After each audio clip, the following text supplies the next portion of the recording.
വിശുദ്ധ യോഹന്നാൻ അറിയിച്ച നമ്മുടെ കർത്താവ് ഈശോ മിശിഹായുടെ പരിശുദ്ധ സുവിശേഷം. 12 പേരിൽ ഒരുവനും ദിദിമോസ് എന്ന് വിളിക്കപ്പെടുന്നവനുമായ തോമ ഈശോ വന്നപ്പോൾ അവനോട് കൂടെ ഉണ്ടായിരുന്നില്ല. അതുകൊണ്ട് മറ്റു ശിഷ്യന്മാർ അവനോട് പറഞ്ഞു, ഞങ്ങൾ കർത്താവിനെ കണ്ടു. എന്നാൽ അവൻ പറഞ്ഞു, അവന്റെ കൈകളിൽ ആണികളുടെ പഴുതുകൾ ഞാൻ കാണുകയും അവയിൽ എന്റെ വിരൽ ഇടുകയും അവന്റെ വിലാവിൽ എന്റെ കൈവയ്ക്കുകയും ചെയ്തല്ലാതെ ഞാൻ വിശ്വസിക്കുകയില്ല.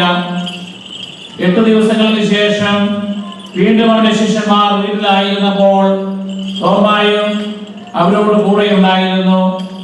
വാതിലുകൾ അടച്ചിരുന്നു. ഈശോ വന്ന് അവരുടെ മധ്യത്തിൽ നിന്നുകൊണ്ട് പറഞ്ഞു, നിങ്ങൾക്ക് സമാധാനം. അവൻ തോമായോട് പറഞ്ഞു, നിന്റെ വിരൽ ഇവിടെ കൊണ്ടുവരിക, എന്റെ കൈകൾ കാണുക, നിന്റെ കൈ നീട്ടി എന്റെ വിലാവിൽ വയ്ക്കുക. അവിശ്വാസിയാകാതെ വിശ്വാസിയായിരിക്കുക. തോമ പറഞ്ഞു, എന്റെ കർത്താവേ, എന്റെ ദൈവമേ. ഈശോ അവനോട് പറഞ്ഞു, നീ എന്നെ കണ്ടതുകൊണ്ട് വിശ്വസിച്ചു, കാണാതെ വിശ്വസിക്കുന്നവർ ഭാഗ്യവാന്മാർ.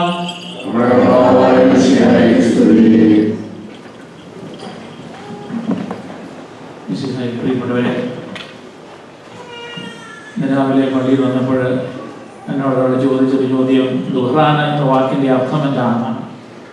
ചെറുപ്പം മുതൽ നമ്മൾ കേൾക്കുന്ന ഒരു വാക്കാണ് ദുഹ്റാൻ. പലപ്പോഴും അതിന്റെ അർത്ഥം എന്താണെന്ന് നമ്മൾ ചിന്തിച്ചിട്ടുമില്ല. അതൊരു മലയാള വാക്കല്ല. നമ്മുടെ ആരാധനാക്രമത്തിലും നമ്മുടെ സഭയിലും പല സുറിയാനി പദങ്ങൾ നമ്മൾ ഉപയോഗിക്കാറുണ്ട്. അത് അരമായ ഭാഷയിൽ നിന്ന്, കർത്താവ് സംസാരിച്ച ഭാഷയിൽ നിന്ന് വരുന്നതാണ്. ദുഹ്റാന എന്ന വാക്കിന്റെ വാച്യാർത്ഥം റിമംബറൻസ്, അനുസ്മരണം എന്നാണ്. സാധാരണഗതിയിൽ മരിച്ചുപോയവരെയും വിശുദ്ധരായ ആളുകളെയും നമ്മൾ അനുസ്മരിക്കുക അവര് മരിച്ച ദിവസത്തെ, അല്ലെങ്കിൽ രക്തസാക്ഷിയാണെങ്കിൽ രക്തസാക്ഷിയായ ദിവസത്തെയാണ്. ആ നിലയ്ക്ക് പറയുമ്പോൾ ഇന്നത്തെ തിരുനാളിൽ നമ്മൾ അനുസ്മരിക്കുക മാർത്തോമാ ശ്ലീഹായുടെ രക്തസാക്ഷിത്വമാണ്. എന്താണ് ഒരാൾ മരിച്ചത് നമ്മൾ ആഘോഷിക്കുന്നത്? അതിന്റെ കാരണം ആ മരണം അവരെ സംബന്ധിച്ചിടത്തോളം ഈ ലോക ജീവിതത്തിന്റെ അവസാനമായിരുന്നു എന്ന് ഒരിക്കലും ദൈവം വാഗ്ദാനം ചെയ്ത മഹത്വത്തിലേക്കുള്ള പ്രവേശനമാണ്. അതുകൊണ്ട് സ്വർഗത്തിലെ ജന്മദിനമാണ്.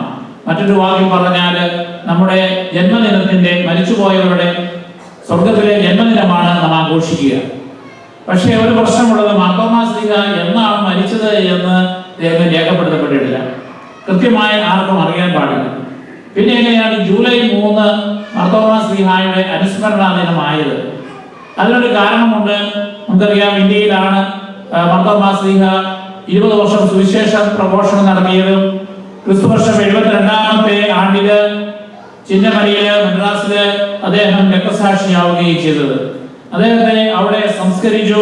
അതിനുശേഷം ക്രിസ്തുവർഷം 232 ജൂലൈ മാസം 3-ാം തീയതി അദ്ദേഹത്തിന്റെ ഭൗതിക ശരീരത്തിന്റെ പ്രധാന ഭാഗങ്ങൾ മുഴുവനും എദേസായിലേക്ക് കൊണ്ടുപോവുകയുണ്ടായി.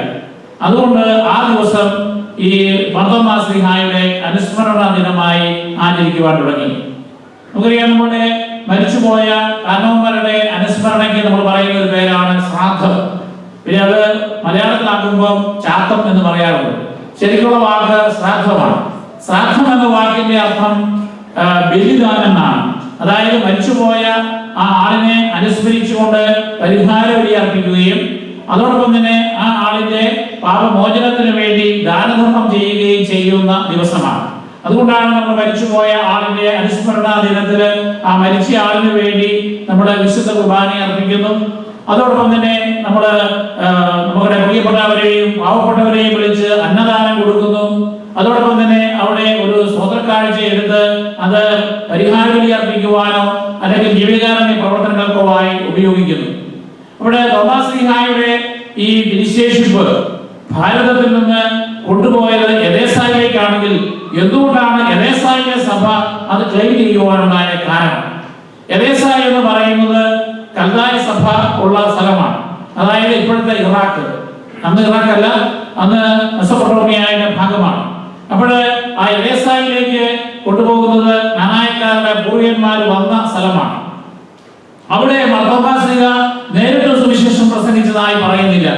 എങ്കിലും മാർത്തോമാ ശ്ലീഹായുടെ ശിഷ്യനായിരുന്ന മാർ അദ്ദായിയുടെയും അദ്ദേഹത്തിന്റെ ശിഷ്യനായ മാർ മാറിയുടെയും കൂദാശക്രമമാണ് സാധാരണഗതിയിൽ സീറോ മലബാർ കുർബാനയിൽ നമ്മൾ ഉപയോഗിക്കുന്നത്. ഏറ്റവും പുരാതനമായ ആരാധനാക്രമവും അതാണ്.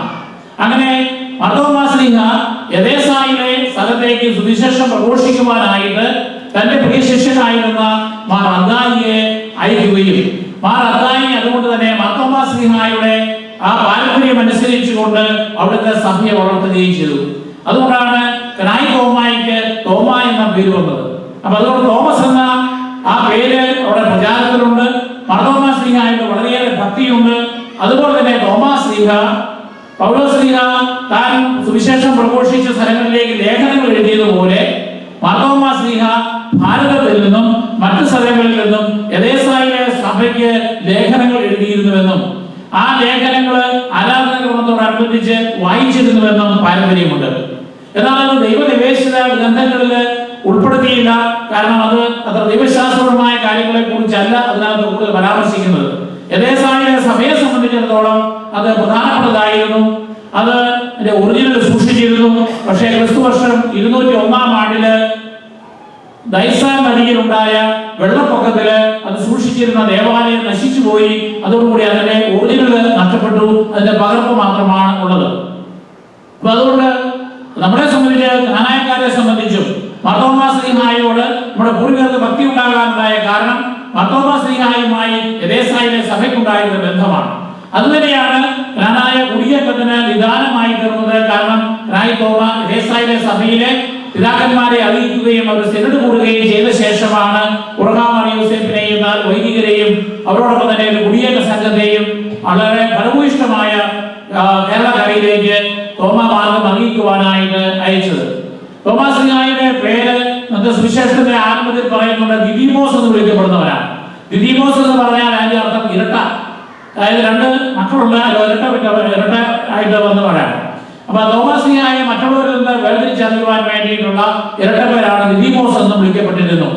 യൂദാസ് തോമസ് എന്നാണ് അദ്ദേഹത്തിന്റെ ഔദ്യോഗികമായ പേരായിട്ട് രേഖപ്പെടുത്തുക.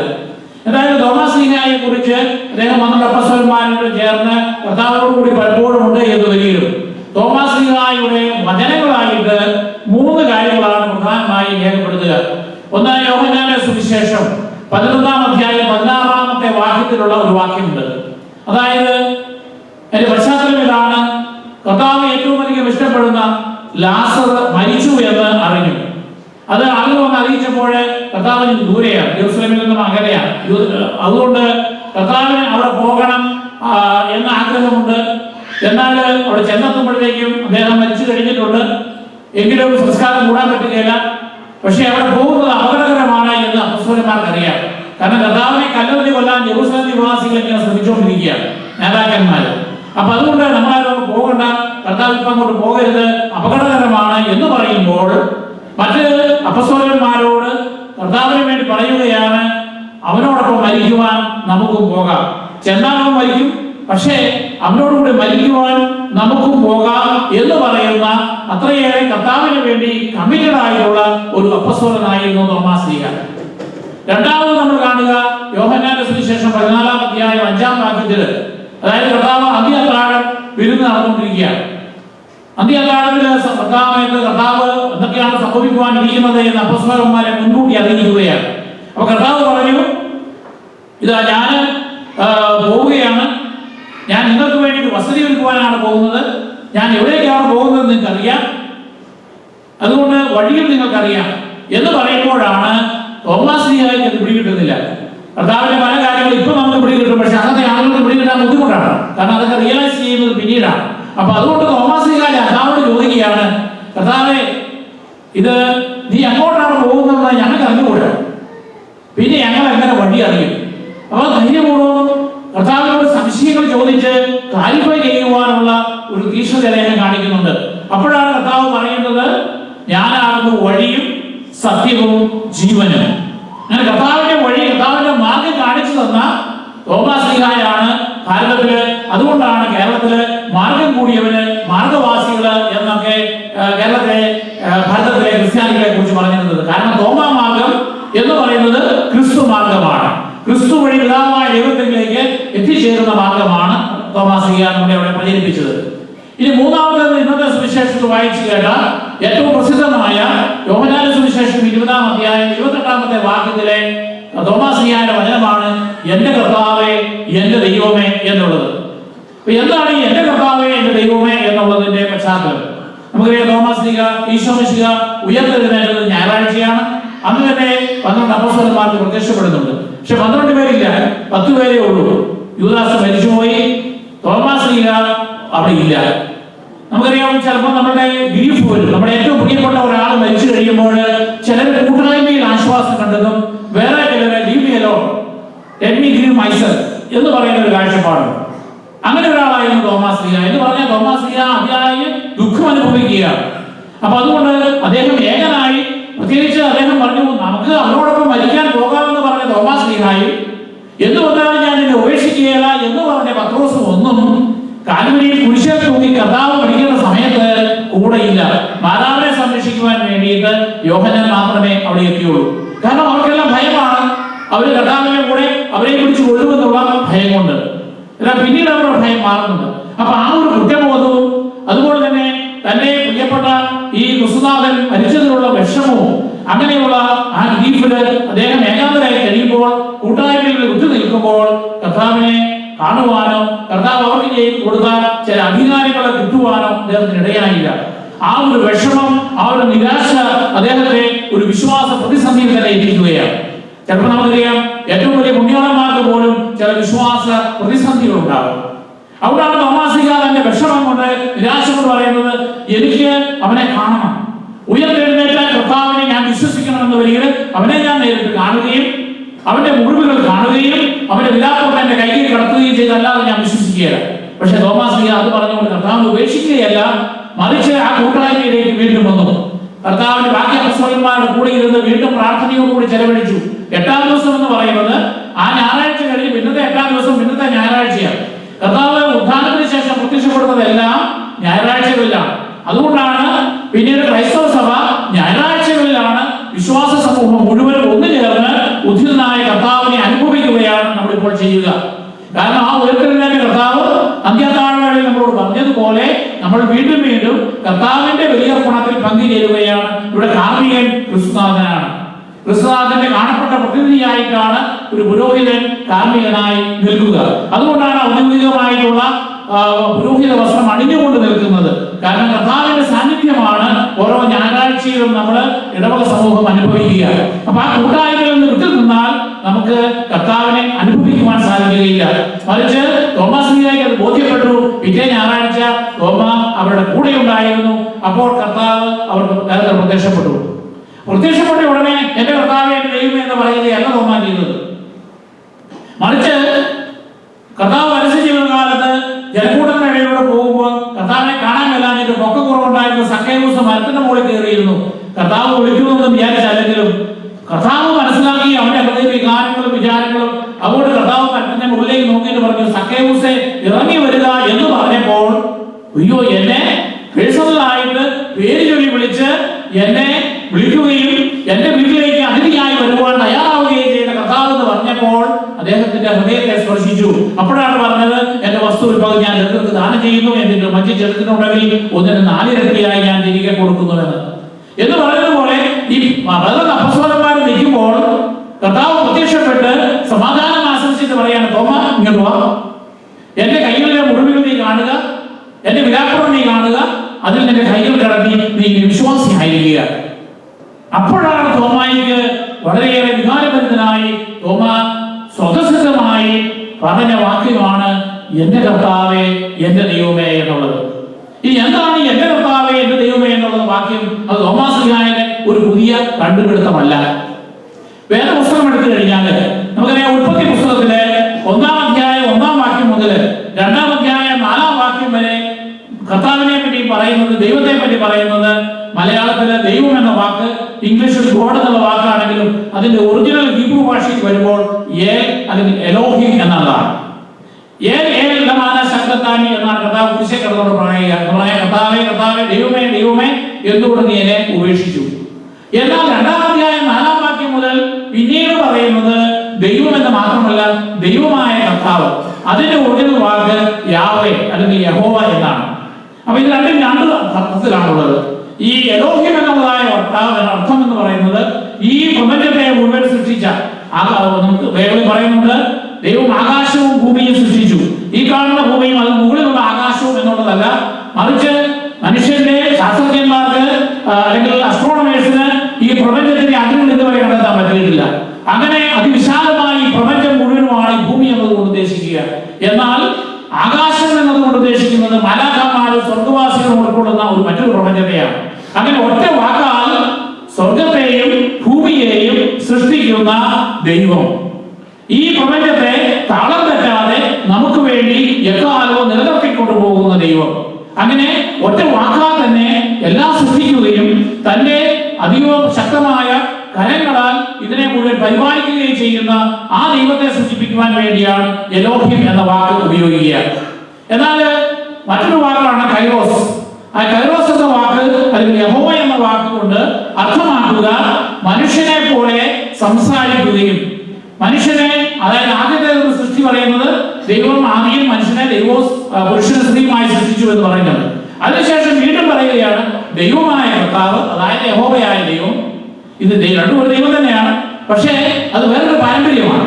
ആ യഹോവയായ ദൈവം അല്ലെങ്കിൽ ദൈവമായ കർത്താവ് മണ്ണുകൊണ്ട് മനുഷ്യരൂപം ഉണ്ടാക്കുന്നു.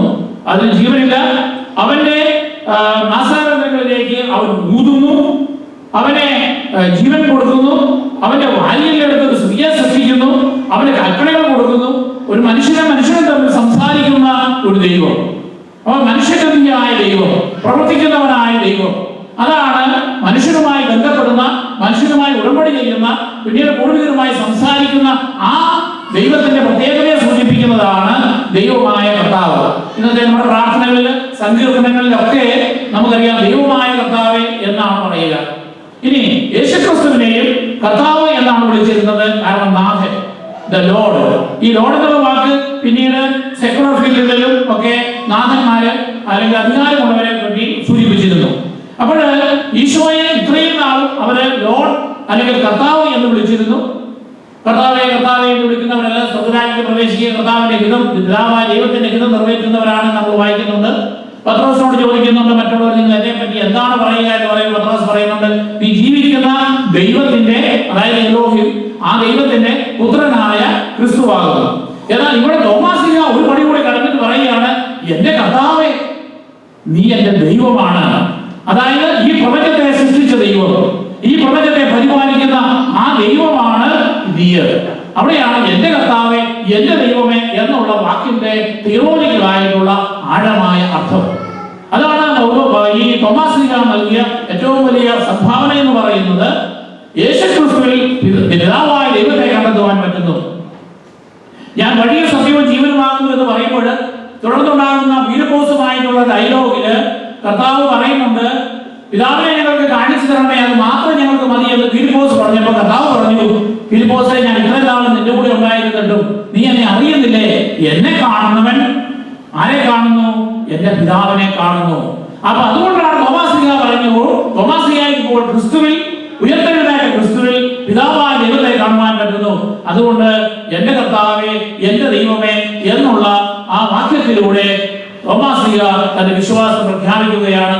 ആ ബോധ്യത്തിലൂടെയാണ് അദ്ദേഹം ഭാരതത്തിലെത്തി സുവിശേഷം പ്രഘോഷിക്കുക. പിന്നീടുള്ള ചില ഗ്രന്ഥങ്ങളില്, പാരമ്പര്യങ്ങളില് പറയുന്നത് മാതാവിന്റെ സ്വർഗാരോപണത്തിന് സാക്ഷ്യം വഹിക്കുവാൻ ആകെ സാധിച്ചത് തോമാസ്ലീഹ മാത്രമാണ്. കാരണം മാതാവ് മരിക്കുമ്പോൾ മാലാഖമാർ എല്ലാ അപ്പോസ്തലന്മാരെയും അറിയിച്ചു. തോമാസ്ലീഹ മാത്രം റോമാ സാമ്രാജ്യത്തിന് വെളിയിൽ അങ്ങ് ഇന്ത്യയിലായിരുന്നു. അതുകൊണ്ട് റോമാ സാമ്രാജ്യത്തിലുള്ള എല്ലാ ബാക്കി അപ്പോസ്തലന്മാരും വന്ന് മാതാവിന്റെ സന്നിധിയിലിരുന്ന് മാതാവ് മരിച്ചു, മാതാവിനെ സംസ്കരിച്ചു. പക്ഷെ ഭാരതത്തിൽ നിന്ന് തോമാസ്ലീഹ വരാൻ വൈകി. അപ്പോഴാണ് തോമാസ്ലീഹായ്ക്ക് വേണ്ടി, അപ്പോഴത്തേക്ക് ബാക്കി അപ്പോസ്തലന്മാരെല്ലാം സുവിശേഷം പ്രസംഗിക്കാൻ പോയി കഴിഞ്ഞു. അവിടെ തോമാസ്ലീഹായ്ക്ക് വേണ്ടി കബറിടം തുറന്നപ്പോൾ മാതാവ് സ്വർഗത്തിലേക്ക് കരയേറുന്നതായി തോമാസ്ലീഹ കൊണ്ടുവന്നും മാതാവിന്റെ അരക്കെട്ട് തോമാസ്ലീഹായ്ക്ക് നൽകിയെന്നും, അതുകൊണ്ടാണ് ചില തോമാസ്ലീഹായെ കുറിച്ചുള്ള ചിത്രങ്ങളില്, മിഡിവൽ കാലഘട്ടങ്ങളിലെ ചിത്രങ്ങളില് മാതാവിന്റെ സാക്ഷി അല്ലെങ്കിൽ അരക്കെട്ട് തോമാസ്ലീഹായ്ക്ക് ഇട്ടുകൊടുത്തുകൊണ്ട് മാതാവ് സ്വർഗത്തിലേക്ക് കരയേറുന്നതായിട്ടുള്ള ചിത്രമുള്ളത്. അപ്പൊ മറ്റു അപ്പോസ്തലന്മാർക്ക് ഉചിതനായ കർത്താവിനെ ഒന്നിച്ച് ആദ്യം കാണാൻ കാണുവാൻ പറ്റിയിരുന്നു വരികിൽ ഇവിടെ തോമാസ് മാത്രമാണ് മാതാവിനെ കാണുന്നത്. പിന്നീട് ബാക്കി അപ്പോസ്തലന്മാരെല്ലാം ഇത് അറിഞ്ഞു വന്നു. മാതാവിന്റെ കബറിടം പരിശോധിച്ചു നോക്കിയപ്പോൾ ശൂന്യമായ കല്ലറ കണ്ടു. അങ്ങനെ അവരും വിശ്വസിച്ചു എന്നാണ് പറയുക.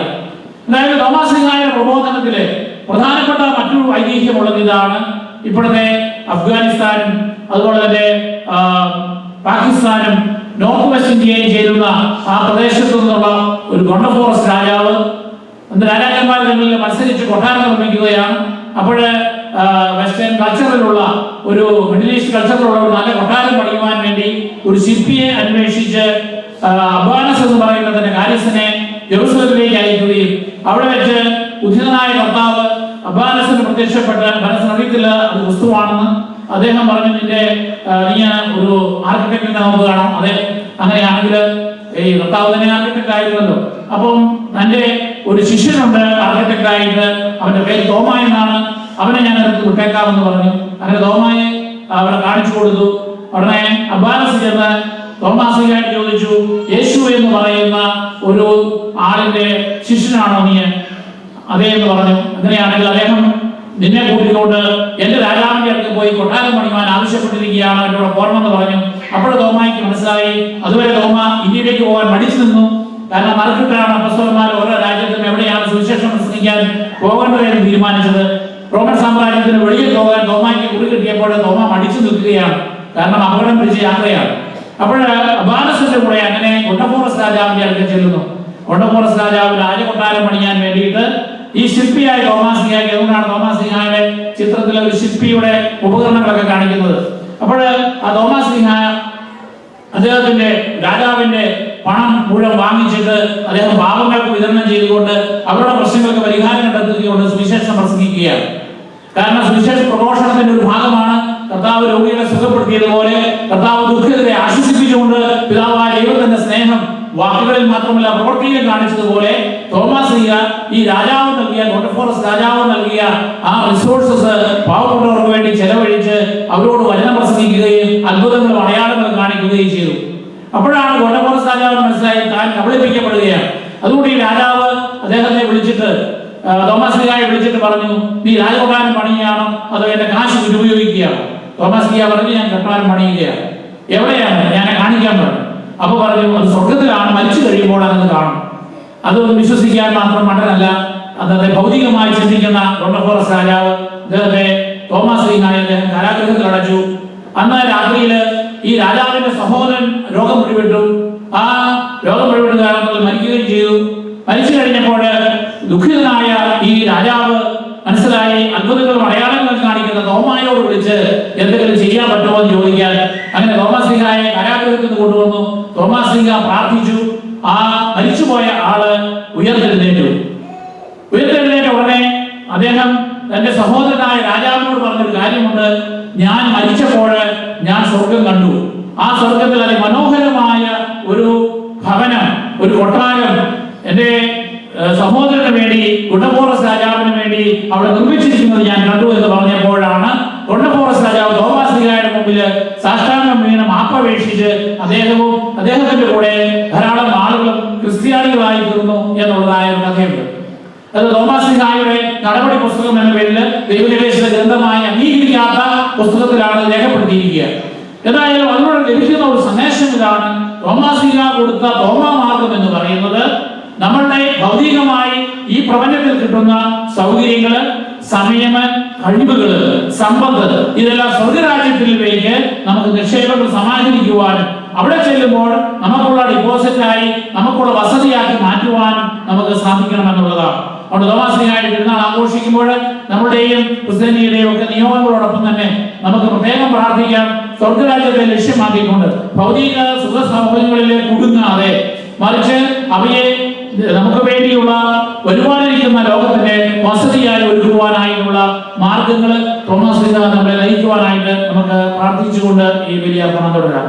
So my dear children, today we are remembering Saint Thomas, one of the apostles of India who preached the gospel in India, and the most famous quotation from Saint Thomas is my Lord and my God, which is Jesus.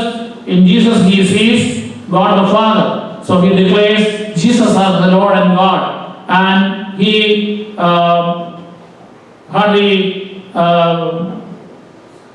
had the dedication to preach the gospel in difficult areas, and he became a martyr. And we ask his intercession that we also follow his example of building the mansion in heaven, making use of the treasures of this world, the talents of this world, and the time that God gives us. So let us ask his intercession to help us and to guide us in the ways of Jesus Christ.